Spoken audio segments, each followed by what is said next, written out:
ہمیں جوائن کیا ہے ترجمان پاکستان تحریک انصاف رؤوف حسن صاحب نے۔ رؤوف صاحب بہت شکریہ آپ کے وقت کا۔ رؤوف صاحب آج آپ کی جماعت نے وائٹ پیپر جاری کیا ہے اور 8 فروری کو انتخابات میں جو ہوا اس سے متعلق تفصیلات دی ہیں، لیکن ساتھ ہی ساتھ جو پریس کانفرنس ہوئی اس میں الیکشن ریفارمز کا مطالبہ بھی کیا گیا۔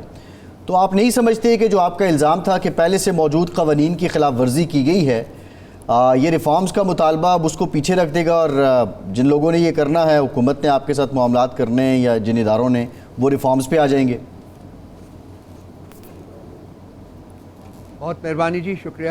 دیکھیے جی، لارجر پکچر ہم نے آج پیش کی ہے آپ لوگوں کے سامنے، دوستوں بھائیوں کے سامنے۔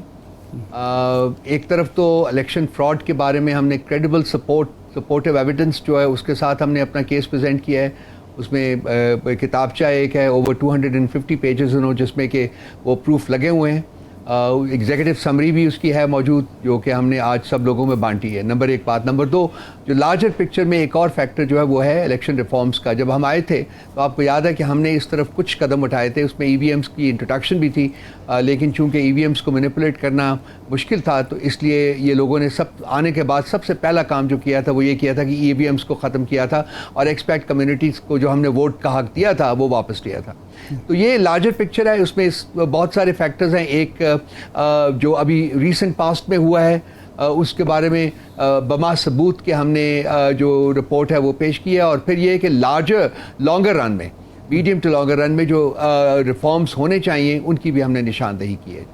اچھا رؤوف صاحب، 2017 کا جو الیکشن ایکٹ ہے وہ بھی آپ کے تعاون سے، آپ کی مشاورت سے، آپ کی فیڈ بیک سے وہ ہوا، ایکٹ منظور ہوا۔ جناب سابق صدر عارف علوی صاحب اس کا ایک بڑا متحرک اور فعال حصہ تھے۔ بعد میں انہوں نے اعتراف کیا کہ یہ جو سابق جج کی بجائے بیوروکریٹ کا ہم منظور ہوا، یہ میری تجویز تھی، اور بعد میں ہم پچھتائے کہ چیف الیکشن کمشنر جو ہے بیوروکریٹ بھی ہو سکتے ہیں۔ تو اصلاحات تو 17 میں بھی ہوئیں، لیکن 18 میں بھی الیکشن پر اعتراضات ہوئے، 24 میں بھی الیکشن پر اعتراضات ہوئے۔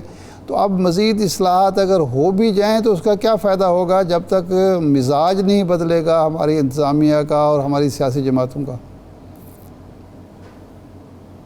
دو باتیں ارشاد صاحب۔ ایک تو یہ نا کہ اصلاحات جو ہیں وہ ایک آن گوئنگ پروسیس ہوتا ہے جی، وہ کبھی ختم نہیں ہوتا، بیکاز حالات بدلتے رہتے ہیں، ریکوائرمنٹس بدلتی رہتی ہیں، نئی ٹیکنالوجیز آتی رہتی ہیں، نئی اپروچز جو ہیں وہ مارکیٹ میں انٹروڈیوس ہوتی رہتی ہیں۔ تو ان کے مطابق ہر ملک اور ہر انسٹیٹیوشن کی رسپانسبلٹی ہوتی ہے کہ اپنے آپ کو وہ اڈیپٹ کرے to the changing realities and the new technologies جو کہ اویلیبل ہوتی ہیں۔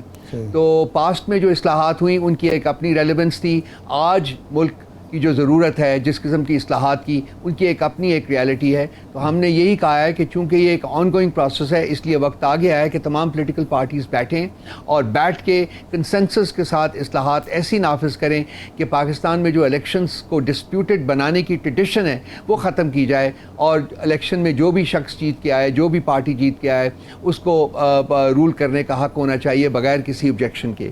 تو یہ ایک امپورٹنٹ چیز ہے، کیونکہ پاکستان میں الیکشنز کی ہسٹری عارف صاحب آپ مجھ سے بہتر جانتے ہوں گے، وہ ہمیشہ ایک ٹرانکیٹڈ رہی ہے، ہمیشہ ایک ٹارنشڈ رہی ہے۔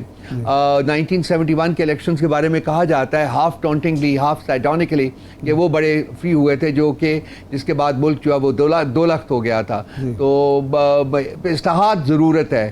ہم نے بالکل صحیح کہا ہے اپنی رپورٹ میں کہ وقت آ گیا ہے کہ الیکشنز کی جو کنٹینشسنس ہے اس کو ختم کرنے کے لیے اصلاحات کی جائیں۔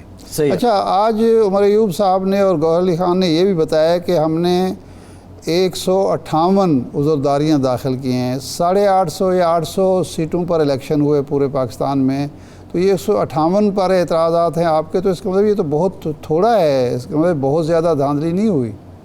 باقی 700 سیٹوں پر تو پھر اس کا مطلب دیکھیے جی 158 جو ہیں ان میں سے 73 وہ صرف نیشنل اسمبلی کی ہیں۔ اچھا، اب آپ 73 کے ساتھ ہماری ایگزسٹنٹ ملا لیجئے تو آپ کو پتہ چل جائے گا کہ ہماری 1/2 میجورٹی ہے۔ 180 پھر بھی نہیں بنتی، وہ پروونشل اسمبلیز کی ہیں، 180 پھر بھی نہیں بنتی اینڈ کراچی۔ تو 180 کا کلیم ہے آپ کا قومی اسمبلی کی، 180 کیا کہہ رہے ہیں؟ 180 سیٹوں کا کلیم ہے آپ کا قومی اسمبلی کی جیتنے کا، اگر یہ 73 ملا بھی لیں تو پھر بھی 180 نہیں بنتی ہیں جی۔ کچھ ابھی عذرداریاں جو ہیں وہ داخل نہیں ہو سکیں۔ اچھا ان کے ساتھ ابھی جو ان کے ساتھ اٹیچمنٹس ہیں وہ مکمل ہو رہی ہیں، تو یہ پروسیس ختم نہیں ہوا آج، یہ پروسیس ابھی جاری ہے. سو زرداریاں مستقبل میں بھی کچھ داخل ہوں گی. ہماری سیٹیں جو ہیں وہ ہم جو کلیم کر رہے ہیں وہ 180 سے زیادہ ہیں جی. اور ان تمام کے بارے میں عن قریب ہم اپنی عزرداریاں جو ہیں وہ داخل کر چکے ہوں گے. ٹھیک ہے. اچھا آپ نے ایک مذاکراتی کمیٹی تشکیل دی جس میں عمر ایوب صاحب بھی ہیں، شبلی فراز صاحب بھی ہیں، علی امین گنڈاپور صاحب بھی ہیں، تو یہ کسی انڈرسٹینڈنگ کے نتیجے میں دی گئی یا یہ صرف آپ نے ایک جیسچر دیا کہ جی ہم مذاکرات کے لیے تیار ہیں، ہماری کمیٹی موجود ہے، کوئی اگر مذاکرات کرنا چاہتا ہے اسٹیبلشمنٹ یا حکومت تو وہ کرے، یا کوئی اس پس پردہ کچھ پیش رفت بھی ہو رہی ہے، کہیں سے کوئی برف پگھلی بھی ہے؟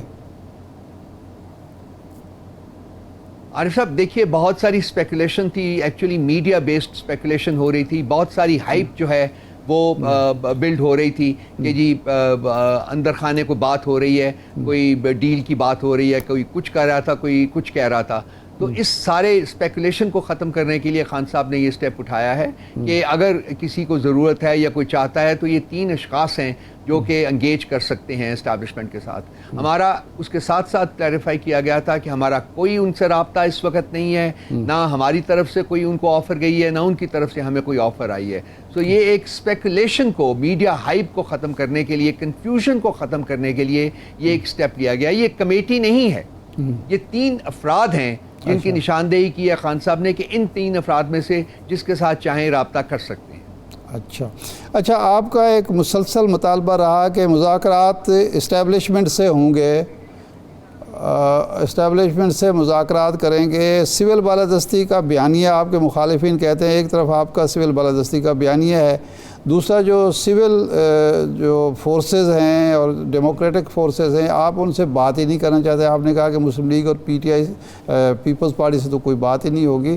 تو یہ آپ کے اپنے نیریٹو کے اندر تضاد نہیں ہے؟ نہیں عارف صاحب، میں تضاد اس کو اس لیے نہیں سمجھتا کہ جو 3 پارٹیز کے ساتھ ہم نے انگیجمنٹ نہ کرنے کا عندیہ دیا ہے وہ 3 پارٹیز بینیفیشریز ہیں اس مڈ نائٹ ڈاکے کی جس میں کہ ہمارا مینڈیٹ چرایا گیا تھا. باقی تمام پولیٹیکل پارٹیز کے ساتھ ہماری انگیجمنٹ ہے، ایک اتحاد بھی بن چکا ہوا ہے. 6 پارٹیز ایک ہی پلیٹ فارم کے اوپر اکٹھی ہوئی ہیں اور وہ اکٹھے جو جمہوریت اور آئین کی بالادستی کی جو جدوجہد ہے اس میں شریک کار ہیں. تو یہ ہم ریلیز اور کچھ ہم میٹنگز بھی کرنے جا رہے ہیں ان قریب، اس میں بھی یہ تمام پولیٹیکل پارٹیز جو ہیں اتحاد کی وہ اس میں یکجا ہوں گی، ایک ساتھ کھڑی ہوں گی. اس میں بھی یہ تمام پولیٹیکل پارٹیز جو ہیں اتحاد کی وہ اس میں یکجا ہوں گی، ایک ساتھ کھڑی ہوں گی.